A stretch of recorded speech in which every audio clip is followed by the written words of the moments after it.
হাতি বিবন স্বভাবে ভট্টাহি কৃষ্ণ কৃষ্ণ বুলি অপৰিণান্ত পাৱে পৰম চৰকাৰ বৈষ্ণৱ হ'ব আৰু বৰদোৱাই নাথনি হ'ব।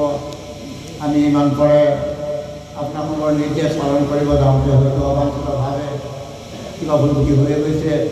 সেয়েহে সেই ভুলৰ সমাজ চাৰি সময়ৰ প্ৰতি লক্ষ্য ৰাখি আমাৰ মাজত যিবোৰ মেধি প্ৰযোজনা আছে তেখেতক এই আসনলৈ আহিবলৈ দি আমি এই আসন সন্তেকৰ বাবে অভ্যাস জয় কৃষ্ণ কৃষ্ণ কৃষ্ণ।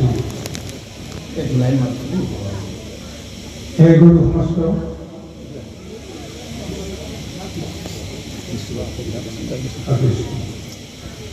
হে গুরু সমস্ত ব্রজবরপত্রী লক্ষ্মীশ্বর মায় মাত্রে সমস্ত কভারু শ্রী চরণ আমি কৌটি কৌটি পরিবার জ্ঞাপন করেছি। আজি পরম সৌভাগ্য, আজি এই মহাবৈকুণ্ঠ আমাৰ দৰে অভাজনী সেৱকীৰ আমন্ত্ৰণ ক্ৰমে আপোনালোকৰ শ্ৰীচৰণ দৰ্শন আৰু সেৱা কৰাৰ সুযোগ পোৱাৰ লগে লগে মহান ভাগৱতৰ আসনত উপবিষ্ট হৈ আমি কিছু কথা আলোচনা কৰাৰ সুযোগ পাইছোঁ। প্ৰকৃততে আমাৰতো শক্তি সামৰ্থ্য নাই, তথাপিও হয়তো পূৰ্বজন্মৰ কিবা এটা সংস্কাৰ আছিল, যাৰ কাৰণত প্ৰভু ভগৱতৰ কৃপা আপোনালোকৰ আশীৰ্বাদ এই সমস্তকে সাজুত কৰি আমি ইতিমধ্যে আমাৰ শ্ৰীমন্ত মণিপুৰলৈ প্ৰভু জনাই আগবাঢ়ি যোৱা মহান ভাগৱতৰ কিছু কথা আমি আলোচনা কৰিবলৈ প্ৰযত্ন কৰোঁ। সময়ৰ প্ৰতি লক্ষ্য ৰাখি আমি কেৱল যথাযথভাৱে বিষয়খিনি আমি আলোচনা কৰিবলৈ যাওঁতে হয়তো অনেক দুৰ্গতি হ'ব। সমস্ত দুৰ্গতি আপোনালোকে যেন মাৰ্জনা কৰে তাকে আমি কামনা কৰিম। সেই গুৰু সমস্ত ইতিমধ্যে শ্ৰীকৃষ্ণ মহাপ্ৰভুৱে দ্বাৰকালৈ যোৱাৰ অভিলাষেৰে হস্তিনাপুৰৰ সমস্ত নৰ নাৰীসকলক তেওঁ আশ্বাসিত কৰি যেতিয়া মহাযাত্ৰা কৰিছিল, সেই মহাযাত্ৰাত পাণ্ডৱৰ হৈ যুধিষ্ঠিৰকে আদি কৰি পঞ্চভাই, কুন্তি দ্ৰৌপদীকে আদি কৰি হস্তিনাপুৰৰ সহস্ৰ নাৰী যেতিয়া আগবাঢ়ি আহি আছিল, সেই সময়তে আপোনাৰ অস্বস্থামাই গম পাই গৈছে যে যিসকলক হত্যা কৰিম বুলি তেওঁ অংগীকাৰ কৰিছিল, সেইসকলে সংগোপনে তেওঁ গম নোপোৱাকৈ, অস্বস্থামাই গম নোপোৱাকৈ তেওঁলোক আহি আছে। গতিকে এইটো সুযোগ লৈ তেওঁ ব্ৰহ্মাস্ত্ৰ প্ৰয়োগ কৰি একেবাৰতে পঞ্চ পাণ্ডৱক বধ কৰাৰ ব্যৱস্থাৰে পঞ্চবাণ পঞ্চ পাণ্ডৱৰ কাৰণে পঠিয়াই দিছে আৰু হস্তবাণ উত্তৰাগৰ্ভত থকা সন্তানক আশা কেন্দ্ৰ কৰি লক্ষ্য কৰি পঠিয়াই দিছে। আৰু লগে লগে কৃষ্ণই কৈ দিলে যে এই পঞ্চবাণ পঞ্চ সূৰ্যৰ শক্তি লৈ তোমালোকৰ ওচৰলৈ আহিছে, তোমালোকে কি কৰা কৰা। আৰু সেই মুহূৰ্ততে পঞ্চ পাণ্ডৱে নিজকে ৰক্ষা কৰিবৰ কাৰণে ধনুবাণ যদিও জুৰি লৈছিল, কৃষ্ণই বুজি লৈছিল যে তোমালোকে এই ধনুবাণেৰে কেতিয়াও এই অস্ত্ৰ সম্বৰণ কৰিব নোৱাৰিবা, ৰোধ কৰিব নোৱাৰিবা। গতিকে তোমালোকে যিহেতু ব্ৰহ্মাস্ত্ৰ প্ৰয়োগ নকৰা, ইয়াৰ আগতে অৰ্জুনে যি ব্ৰহ্মাস্ত্ৰ প্ৰয়োগ কৰিছিল সেই ব্ৰহ্মাস্ত্ৰক তেওঁ ঘূৰাই ল'বৰ কাৰণে বাধ্য হৈছিল। এতিয়া সেই কৃষ্ণৰ সন্মুখত পুনৰ ব্ৰহ্মবাণ প্ৰয়োগ কৰিবৰ কাৰণে তেওঁলোকৰ সমৰ্থতা নাই। গতিকে নিজৰ শক্তিৰে ধনুৰ্বাণ কৰি লওঁতে কৃষ্ণই বুজি ল'লে যে তোমালোকক ৰক্ষা কৰিব নোৱাৰিবা। গতিকে সেইকাৰণে কৃষ্ণ স্বয়ং নিজেই সেই পঞ্চবাণ তেওঁ বুকু পাতি লৈছে। কিন্তু পৰম প্ৰভু ভগৱন্তক ব্ৰহ্মাস্ত্ৰই ভেদ কৰিব পাৰে। সেই পঞ্চবাণ শক্তি তেওঁ নিজে গ্ৰহণ কৰি পঞ্চপাণ্ডৱক ৰক্ষা কৰিলে। কিন্তু অন্য পাণ্ডৱ উত্তৰাই গৰ্ভৰ অভিমুখে গৈ আছে। উত্তৰাই দেখিছে সৰ্বনাশ, এতিয়া মোৰ কি হ'ব? সেই উত্তৰাই এতিয়া উপায়ন্তৰ হৈ কৃষ্ণৰ চৰণতে শৰণাপন্ন হোৱাৰ বাহিৰে গত্যন্ত নাই বুলি তেওঁ দৌৰি আহিছে। আৰু এইগৰাকী মাতৃ তেওঁ বুজিছে যে মোৰ গৰ্ভত থকা সন্তান অকল মোৰ সন্তান নহয়, এয়া কুৰুকুলৰ বংশ, কুৰুকুলৰ সূৰ্য, কুৰুকুলৰ শেষ প্ৰতিনিধি পঞ্চপাণ্ডৱ যুধিষ্ঠিৰ ভীম অৰ্জুন নকুল সহদেৱ আজি আছে, কাইলৈ গুচি যাব। তেওঁলোক গুচি যোৱাৰ পিছত এই বংশ ৰক্ষা কৰিবৰ কাৰণে কুৰুকুলত আৰু কোনো এটা শক্তি জীৱিত অৱস্থাত নাই। দ্ৰৌপদীৰ পঞ্চপুত্ৰ কেতিয়াবাই গুচি গ'ল, অসস্থাভাৱে হত্যা কৰিলে। কেৱল উত্তৰাৰ গৰ্ভত থকা সেই সন্তানটিৰ প্ৰতি উত্তৰাৰ এটা দায়িত্ব আছে। সেই দায়িত্বটো তেওঁ নিজে স্বীকাৰ কৰিছে যে এইটো মোৰ সন্তান নহয়, এই কুৰুকুলৰ ভৱিষ্যত। গতিকে মোৰ যি হওক হওক, এই ভৱিষ্যতটো যেন নষ্ট নহয়। এই ভৱিষ্যতটোক মই যদি উপহাৰ দিব নোৱাৰোঁ, তেতিয়াহ'লে মই কেতিয়াও মাতৃত্বৰ অধিকাৰী হোৱাৰ যোগ্যতা নাই। এনেদৰে তেওঁ চিন্তা কৰি কৃষ্ণৰ ওচৰলৈকে দৌৰি আহিছে। কৃষ্ণৰ ওচৰত তুতি মিনতি কৰিছে, অগতি অগতি তোমাৰ বাহিৰে মোৰ আৰু গত্যন্ত নাই, এই বুলি মহাস্তুতি কৰি তেওঁ শ্ৰীচৰণ কৰি তেওঁ আৰ্তনাদ কৰিছে। আহক গুৰুসকল, মাতৃসকল, আমি পদৰ মাজলৈকে পুনৰ উভতি আহিছোঁ। কৃষ্ণ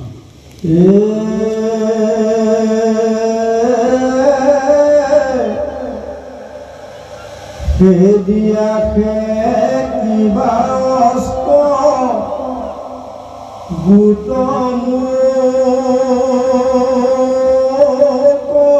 কপতে কৰা পৰিত্ৰাণ বন্ধু মাধৱ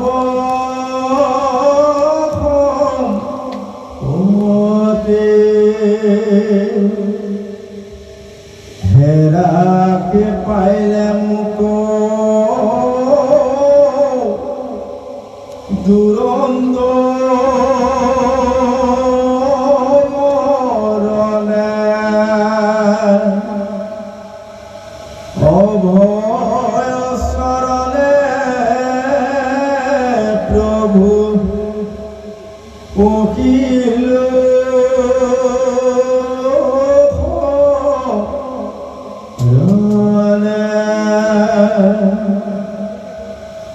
অগতিৰ গতি মুখ কৰা পৰিত্ৰাণ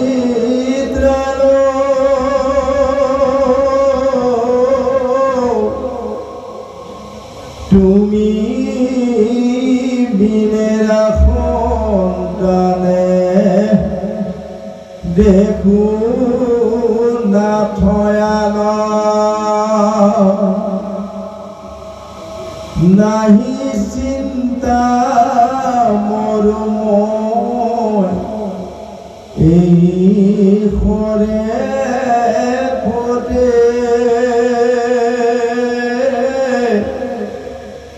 কৰিও ৰক্ষা মাত্ৰ মোৰ গৰ্ভ গোটে এহি বলি কান্দন্ত কি স্মৰ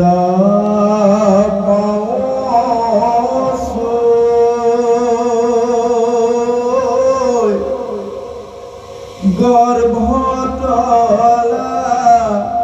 গিলা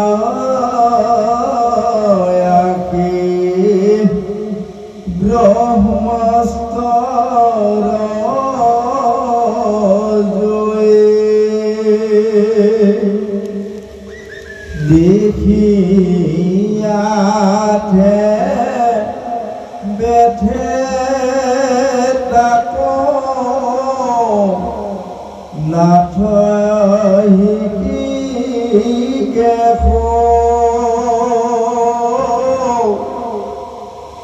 গদা ধৰি উদৰত ভৈৰান্ত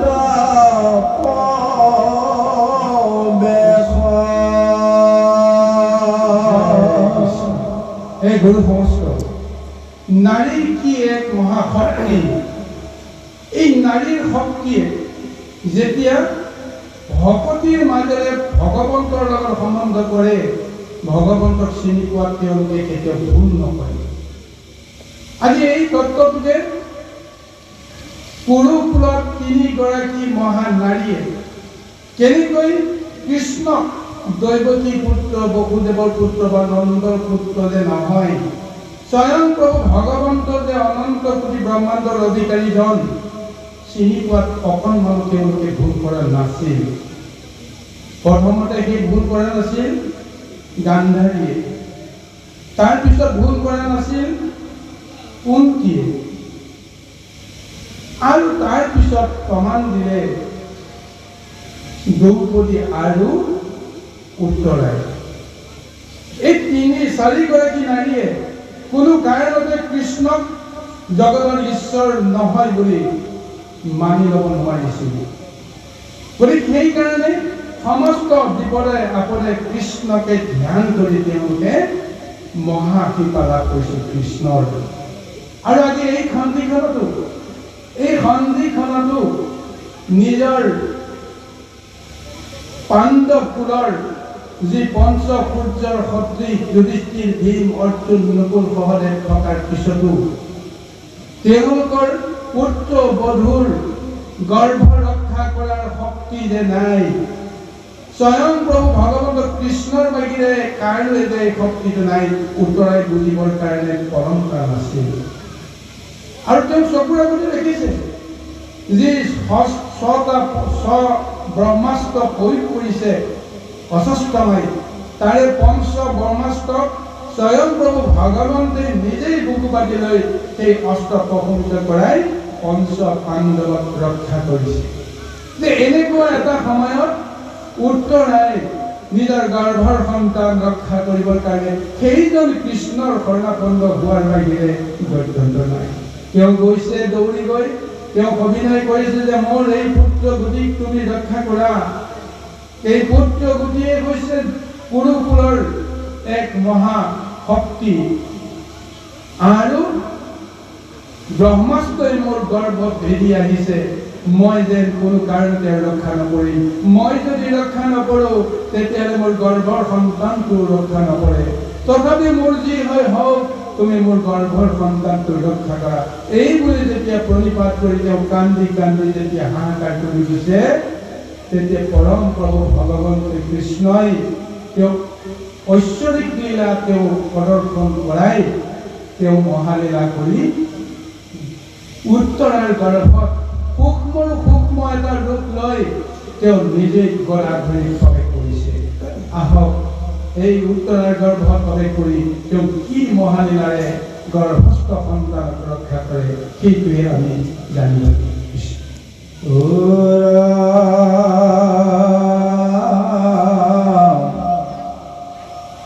ভাঙ্গিৰন্ত্ৰ ব্ৰহ্মাস্ত্ৰ গদায়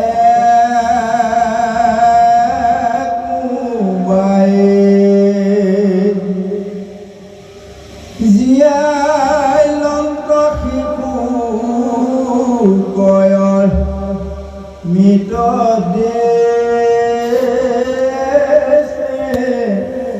চাই পূৰ্ণ দশমাসৰ শিশু লভিল চেতন মহাপুৰুষক তৈতে ভৈৰৱৰ ফল অংগুষ্ঠ প্ৰমাণতনো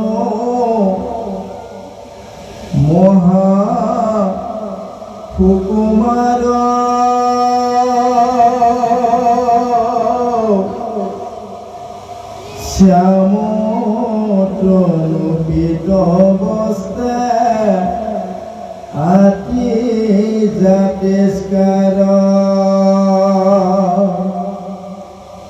জড়িত জড়িত যেন নবঘন খন্না মুখৰ কুণ্ডল কান্তে প্ৰকাশিত গন্ধ। এই প্ৰভু ভগৱন্ত কৃষ্ণই যিটো ঐশ্বৰিক লীলা কৰিছে ভাবিলে আচৰিত লাগে। এইজন কৃষ্ণই পঞ্চ পাণ্ডৱ আৰু বাকী অন্যান্য হস্তিনাপুৰৰ যিসকলে তেওঁক আগবঢ়াই দিব আহিছিল সমস্তৰ সন্মুখত কৃষ্ণ আছে।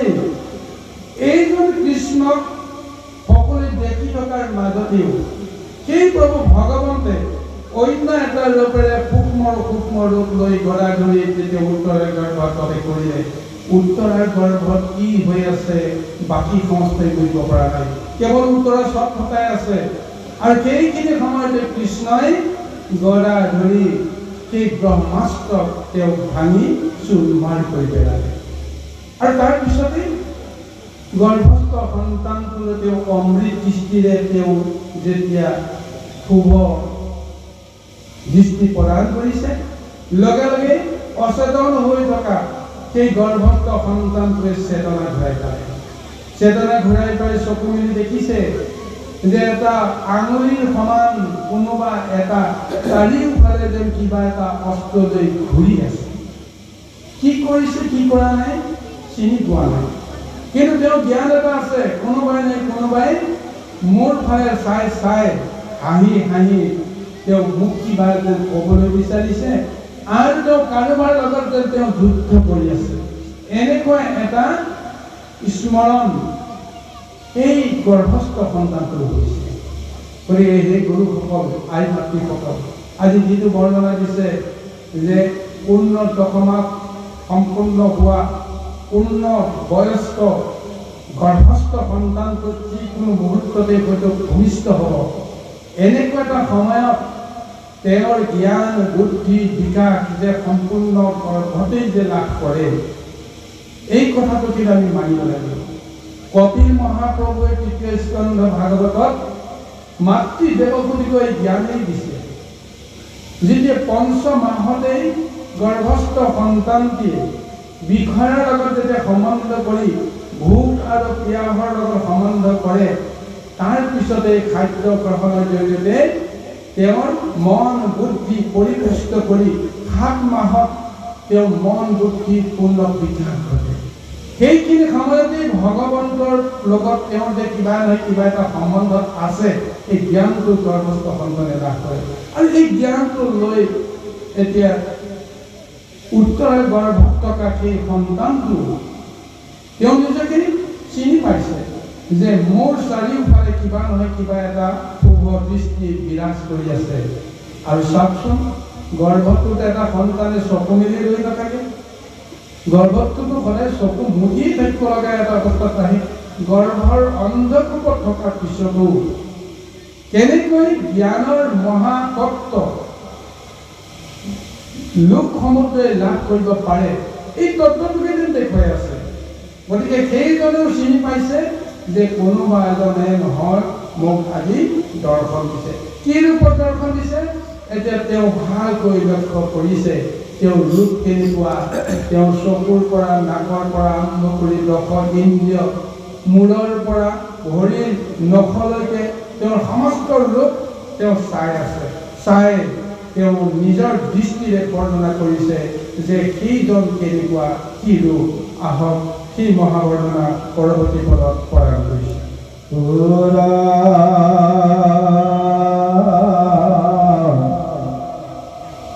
কণ্ঠত কৌস্তুভ মনে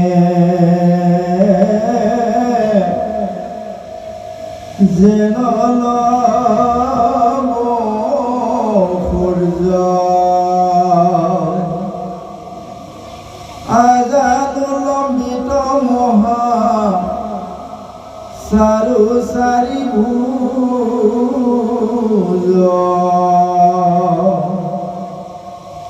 শংখ চক্ৰ গদা পদ্ম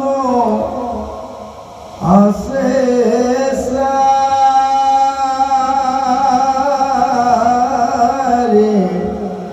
হাতে ৰত্নৰ কিৰীটি চিকি অমিকি কৰে মাতে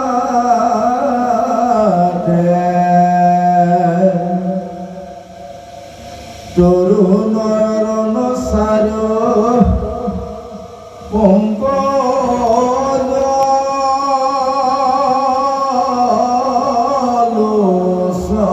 লোচন অপকাশে উন্নত নাখা প্ৰসন্ন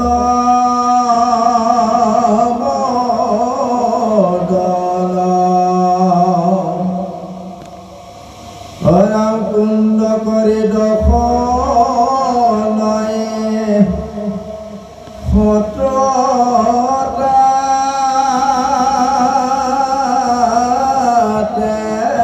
হাস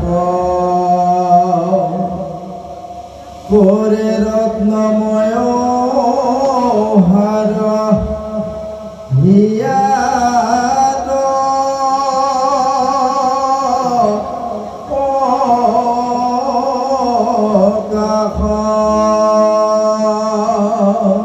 এই গৰ্ভস্থ সন্তানটোৱে দেখিছে যে তেওঁৰ মকৰ কুণ্ডলত দলি থকা এই ৰত্নময় যিটো কান্তি সেই কান্তিটোৱে গোটেই গন্ধস্থললৈ প্ৰকাশিত কৰি আছে উজ্জ্বল কৰি আছে আৰু তেওঁৰ কণ্ঠত কৌস্তভমণি যেনেদৰে জিলিকি আছে যেন উদিত নৱ সূৰ্যৰ যি মহা ৰূপ সেই ৰূপটোতেহে যেন এই কৌস্তভমণিয়ে এক শক্তি বিৰাজিত কৰি আছে আৰু অজানুলম্বিত চাৰি বাহুত শংখ চক্ৰ গদা পদ্ম চাৰি অস্ত্ৰ জিলিকি আছে আৰু ৰত্নৰ কিৰীটিয়ে গোটেই শিৰত জাতিষ্কাৰ কৰি আছে আৰু লগতে কৈছে তৰুণ অৰুণ চাৰু পংকজ লোচন প্ৰকাশে উন্নত নাখা প্ৰসন্ন বদন ইমান সুন্দৰ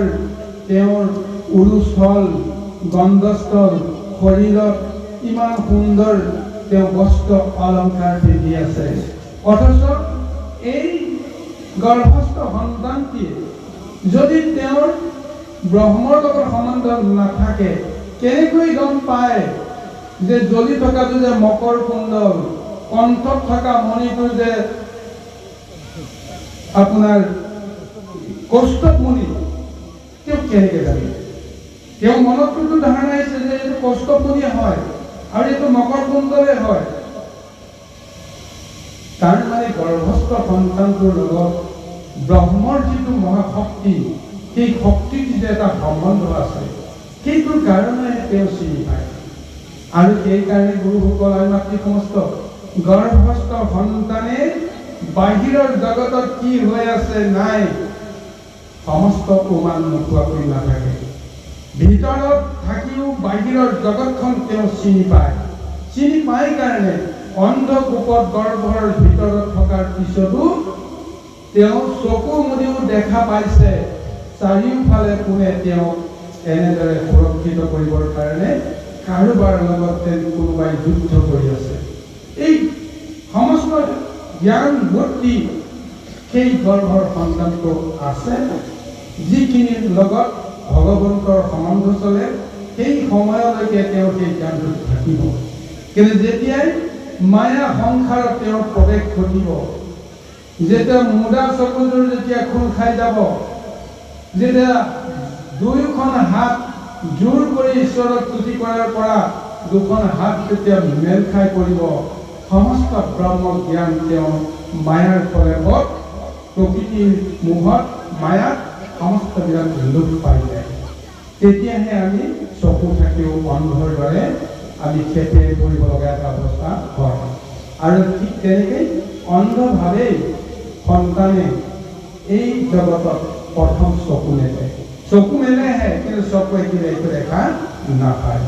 এই কথাটো আমি তত্ত্বগতভাৱে বুজিব লাগিব। আজি সেই ৰূপটোকে, আজি পৰীক্ষিতৰ নামটো পিছত আহিব, কিন্তু উত্তৰাৰ গৰ্ভৰ সন্তানটোৱে সেই ঐশ্বৰিক ৰূপটো দেখি তেওঁ আচৰিত হৈ আছে। ইমান দিনে মই যাক তুতি কৰি আছিলোঁ সেইজনে এইজন হয়নে নহয়, তেওঁ মনতে হয়তো প্ৰশ্ন কৰি আছে, কিন্তু সেই প্ৰশ্নৰ সমাধান তেওঁ পোৱাৰ কোনো উপায় নাই। এনেদৰে মহাবৰ্ণনা চলি আছে।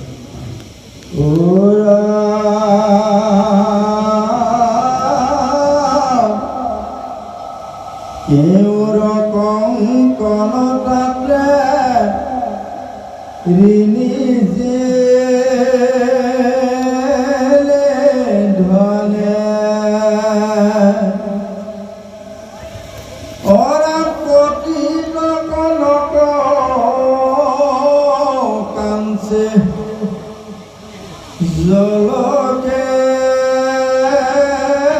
কিনকিনি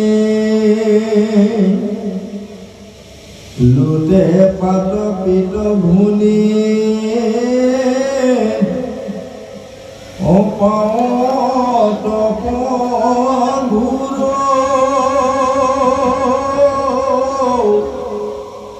চরণ পঙ্কজে রঞ্জে রত্ন রানুপুরা কোটি এক শশী সম শরীর কাষে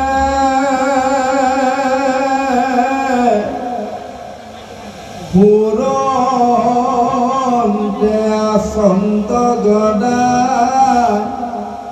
ধরি সারি পাখে গদায় অস্তরতে নিবারন্তে আছে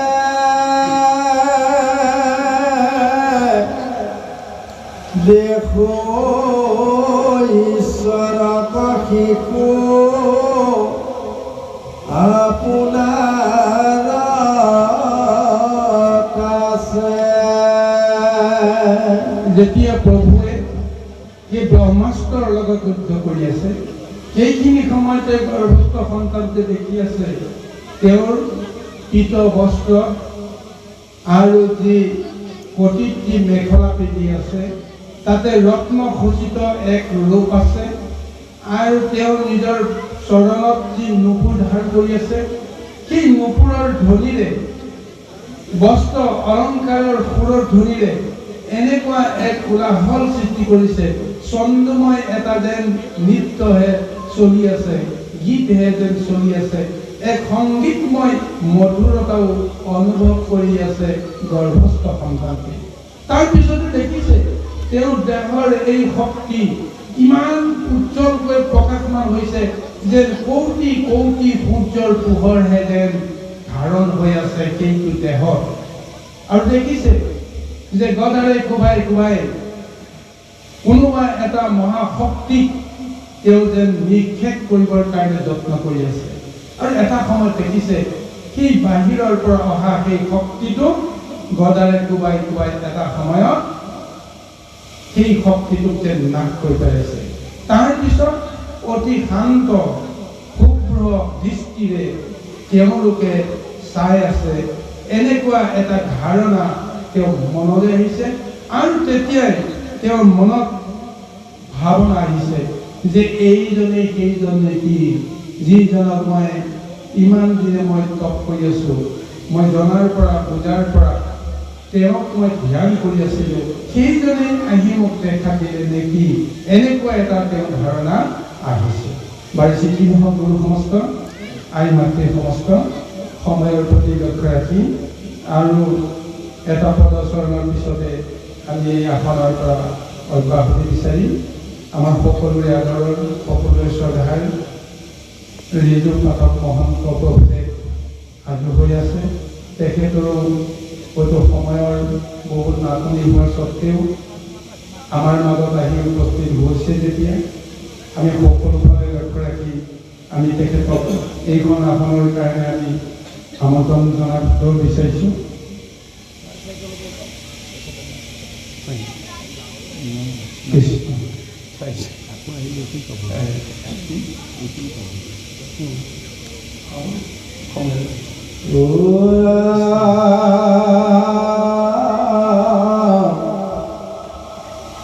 দেশন্তর মৃত হিংসে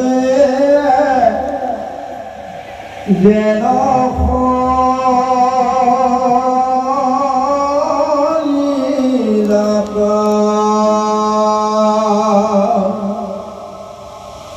কোনটো বুলি শিশু গুণন্ত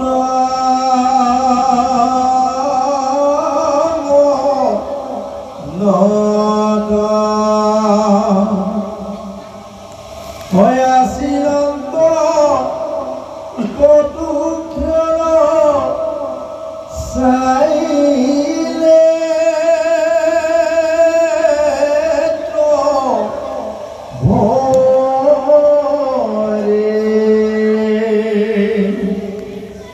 ভৈল মন্ত্ৰ ধ্যান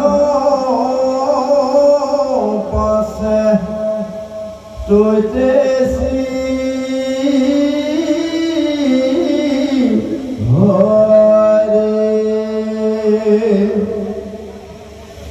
শিশু জীৱে জানি সতি ভৈলা ভয় আহিল গৈ লাগিহে মাধৱ কৰি প্ৰদীপ প্ৰদক্ষিণা। যেতিয়া শিশুটোৱে ভাবি লৈছে যে এইজনে কেইজন নেকি, এই ধাৰণাটো লোৱাৰ লগে লগে কি হৈ গ'ল, ঘূৰি থকা সেই কোনোবাজন হঠাৎ তেওঁ স্থিৰ হৈ গৈছে। স্থিৰ হৈ গৈ এবাৰ অতি শুভ্ৰ আৰু শান্ত দৃষ্টিৰে, যাক অমৃত দৃষ্টি বুলি কৈছে, সেই অমৃত দৃষ্টিৰে শিশুটোক ভালকৈ এবাৰ চাই লৈছে। চাই লৈ লগে লগে তেওঁ অন্তৰ্ধান হৈ গ'ল। আৰু অন্তৰ্ধান হোৱাৰ পিছতে উত্তৰাই গম পাই গৈছে যে যি ব্ৰহ্মাস্ত্ৰৰ অগ্নিত দেহৰ ভিতৰত প্ৰৱেশ কৰি যেনেকৈ তেওঁ পুৰি মাৰিবলৈ যত্ন কৰিছিল, সেই সমস্ত জ্বলন ক্ৰিয়া শান্ত হৈ গ'ল, সুস্থ হৈ গ'ল। লগে লগে মনত ভাৱনা আহি গ'ল যে স্বয়ং প্ৰভু ভগৱন্তে মোৰ গৰ্ভস্থ সন্তানটোক ৰক্ষা কৰিলে, মোৰ গৰ্ভস্থ সন্তানটো জীয়াই আছে।